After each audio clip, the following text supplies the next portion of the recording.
আপুনি যদি এজন ইউটিউবাৰ বা অনাগত দিনত ইউটিউবৰ পৰা টকা উপাৰ্জন কৰাৰ সপোন দেখিছে তেন্তে আজিৰ এই ভিডিঅ'টো আপোনাৰ বাবে। কাৰণ ইউটিউবে বৰ্তমান মনিটাইজেশ্যনৰ নিয়মবোৰ একেবাৰে সলনি কৰি পেলাইছে। এতিয়াৰে পৰা অকল 4000 ঘণ্টা ৱাচ টাইম হ'লে চেনেল মনিটাইজ নহ'ব।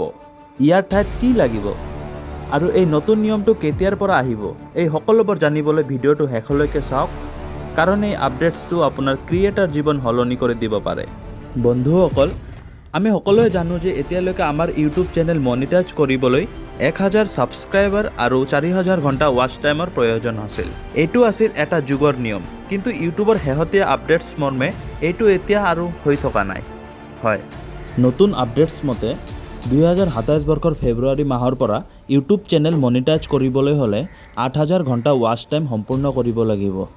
আৰু দ্বিতীয় ডাঙৰ সলনিটো হ'ল যিসকলে শ্বৰ্টছ ভিডিঅ' বনায় তেওঁলোকৰ বাবে যোৱা 90 দিনৰ ভিতৰত 10 মিলিয়ন ভিউছৰ ঠাইত এতিয়া 20 মিলিয়ন শ্বৰ্টছ ভিউছৰ প্ৰয়োজন হ'ব। মানে ইউটিউবে এই টাৰ্গেটবোৰ একেবাৰে দুগুণ কৰি দিছে। এতিয়া আপুনি ভাবিছে চাগে হঠাৎ ইউটিউবে এনেকুৱা কিয় কৰিলে বা মোৰ কি হ'ব? প্ৰথম কথাটো হ'ল এইটো কোনো ফাল্টু খবৰ নহয়, ই ইউটিউবৰ ফালৰ পৰা অহা এক ডাঙৰ আপডেটছ। 2027 চনৰ ফেব্ৰুৱাৰী মাহৰ পৰা এই নতুন নিয়মবোৰ আহিব বুলি কোৱা হৈছে। কিন্তু ভয় নাখাব, আপোনাৰ ওচৰত এতিয়াও যথেষ্ট সময় আছে। এই নতুন নিয়মটো কাৰ্যকৰী হ'ব বুলি কোৱা হৈছে 1 ফেব্ৰুৱাৰী 2027 পৰা।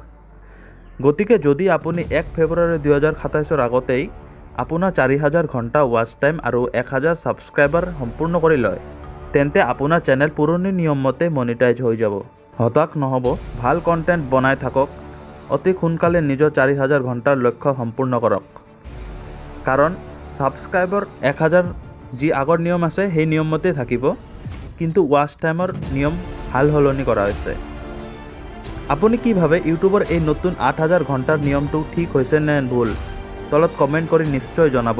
আৰু এনেকুৱা লাগতিয়াল ইউটিউব আপডেটছ অসমীয়াত পাই থাকিবলৈ আমাৰ চেনেলটো ছাবস্ক্ৰাইব কৰি থওক। ধন্যবাদ।